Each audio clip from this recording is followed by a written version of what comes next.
Соц нийгмийн үед гарсан хар тамхины хэрэг. Соёлын гавьяц сэтгэлтэн зохиолч сэтгүүлч Жамын агсны ярилцлагыг толилуулж байна. Тэрээр одоогоос 50 шахам жилийн өмнө Монголд болсон анхны хар тамхины хэргийн шүүх хурлыг сурвалжилж байжээ. Монгол хар тамхи хэрэглэгч, хадгалагч, зөөвөрлөгч, бүр хил дамсан сүлжээнд хүртэл оролцогчид илэрх боллоо. Энэ хэрэгтэй холбогдсон гадаад дотоодын шоронд олон хүн хоригдож байна. Та анхны хар тамхины хэргийг сурвалжилж бичиж байсан сэтгүүлч гэрч байх юм. Энэ хэргийн явдал хэдийд хаана болсон бэ? 1960 хэд он ч үү. Би Улаанбаатарын мэдээ сонины сурвалжлагч байсан. Нэг өглөө ажилдаа иртэл манай сонины эрхлэгч Шагдар Сүрэн намайг өрөөндөө дуудлаа. Фото зурагчин Самбил Норвыг бас дуудчихсан байна. Бит хоёрт одоохон хотын шүүхтээр оч хар тамхины хэрэгт холбогдогчдыг шүүн таслах гэж байна. Бушуухан оч гэлээ. Тэр үед ноцтой хэрэгүүдийг хотын шүүхтэл тасалдаг байсан. Шүүхийн 2 давхар байшинд шүүх хурлын танхимын үүдэнд нэлээд хэдэн хүн ирсэн байна. Хаалганы дэрэгдэх самбар дээр хэдэн фото зураг, эмнүүдийн хайрцаг, зэвтэй шприц зэрэг зүйлсээр үзэсгэлэн гаргажээ. Энэ бүхэнтэй танилцж байх зур шүүх хурал эхэлсэн. Шүүх хурал ямар бүрэлдэхүүнтэй байв? 3 шүүгч, нарийн бичгийн дарга, яллагч, өмгөөлөгч, ардын төлөөлөгчд байсан. Бас гэрчүүд, гэрчээ орчуулагч нэг эмэгтэй байсан. Хэрэгтний ширээт настай хятад хүн, хэд дүү болов гэмээр бас нэг хятад иргэн, өөр нэг залуу гурвал байсан. Мөн 20 гаруй насны нэг монгол залуу байсан юм. Ийм 4 хүний хэргийг таслан шийдгсэн. Тэд хар тамхи хэрэгэлсэн болжээ. Тухайн үед чинь Монголд хар тамхины хэрэг гэдгийг бараг мэддэггүй байлаа шүү дээ. Би бол дулаачгүй зүйл дээр орчихож байгаа юм. Улсын яллагчийн уншиж сонсгосон ялын төлөвлөгөөр бол хар тамхины найрлагатай эм хэрэгэлдэг, дамжуулж наймаалдаг хятад монгол хүмүүс оролцсон бяцхан сүлжээ байсан юм билээ. Монгол залуучийн хотын төвд эмийн санд ажилладаг залуу хятад ишин монгол залуутай найзын холбоотой. Монголын иргэн болчихсон хятад хүний хүүхэд. Эмийн сангийн ажилтнажээ энэ хятад залууд хар тамхины найрлагатай эм тайраа нууцаар гаргаж өгдөг. Тэр нь цаашаа хар тамхинд онцсон хятадуудад дамжуулж өн хөргөдөг байсан юм билээ. Эмийн сангийн ажилтнажээд хятадууд эм тайрааных нь үнийг хэд нугалж өгдөг. Ийм нууц сүлжээг илрүүлж арга хэмжээ авч байгаа нь тэр. Эмийн сангаас ямар эм тайраа гаргаж өгдөг байсан бэ? Кодеин гэх хэмийг их хэмжээгээр өгсөн байдаг юм.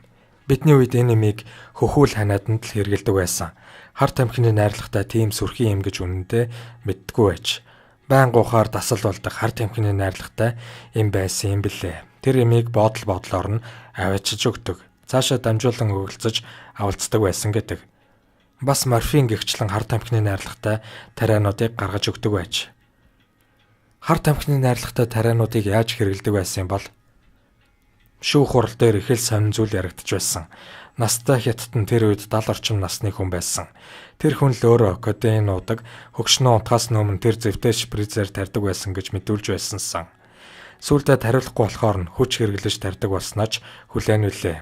Тэр үед чинь нэг удаагийн шприц гэж байсан биз дээ. Тэгээд ч ховор нэг шприцийг буслахсаар байгаад илээдэг, мөрөө тахаар болгодог, зэвэн дидэгддэг сонил байсан юм билээ. Тийм шприцээр л хар тамхины найрлагатай тариагаа хөгшөндөө тарьдаг байсан гэдэг. Энэ хүмүүсийг яаж шийтгэе бол 2-6 жилийн ял өгсөн шиг санаж байна. Тэр үеийн эрүүгийн хуулинд хар тамхины холбоотой зүйл байсан юм уу үгүй юм уу мэдэхгүй юм. Миний хувьд л анх удаа хар тамхины хэрэг гэдгийг үзэж сонсож сонд бичиж байгаа нь тэр. Фото зурагчин Самбил Норван маань одоо амьд сэрүүн байгаа. Түүний архивт энэ хэргийн зураг байж магадгүй хэмээн холбогдох гэтэл утсаа авсангүй. Одоогоос хагас 100 жилийн тэртээ хар тамхи мансууруулах бодисыг хэрэгэлдэг, худалдаалдаг, шийтгдэг байж. Өнөөдөр хар тамхины 8 олон улсын хэмжээний аюулт тахал. Та үнийг Ахмад сэтгүүлчийн хувьд юу гэж бодож байна? Дэлхийд нүүрлсэн 3 аимшигтай тахал байна. Архи, хар тамхи, дох 3. Улс орнууд энэ 3 тахалтай шийдвэртэй тэмцэж байна. Харин манай төр зэсэг л энэ 3 аюулыг тоохгүй байшил байдаг зүйл мэтээр хандах болж. Хар тамхи гэхэд замаа алдлаа шүү дээ. Энэ сүлжээнд оролцсон, санамсар болгоомжгүйгээс тээвэрлсэн, худалдаалсан, хэрэгэлсэн олон 10 монгол хүн гадаад дотоодын шоронд хоригдож байна. Зарим нь гадаадд цаазын ял авчихсан. Дотооддоо бол ердийн хэрэглээ болсон. 10 жилийн хүүхдүүд нь хар тамхи татаж мансуурдаг боллоо. Тэгэхэд эрхэм дээд зүлийн дүмбэл суух юм. Энэ бол төвчж болохгүй асуудал. Тамхины хяналтын тухай хуульч гарлаа.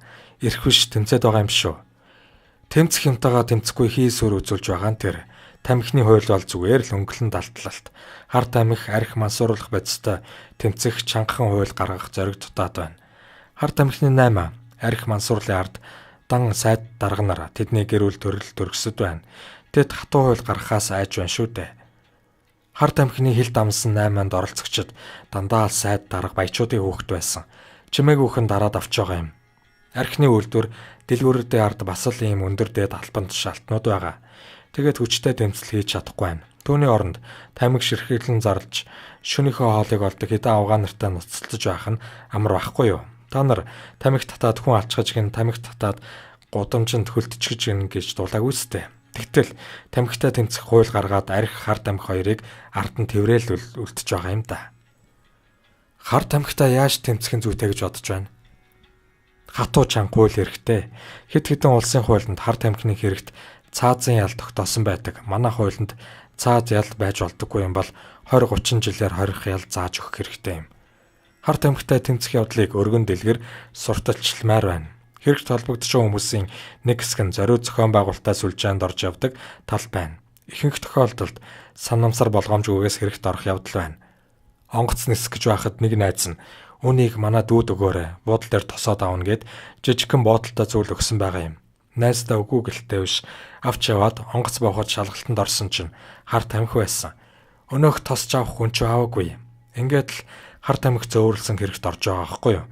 Энэ бүхнийг ард түмэндээ ойлгуулмаар байна. Хэвлэл мэдээллийн бүх хэрэгслэр сурталчилмаар байна. Зарим шүүх хурлыг нээлттэй хийж олон түмэнд сэрэмжлүүлж болохгүй гэж үү?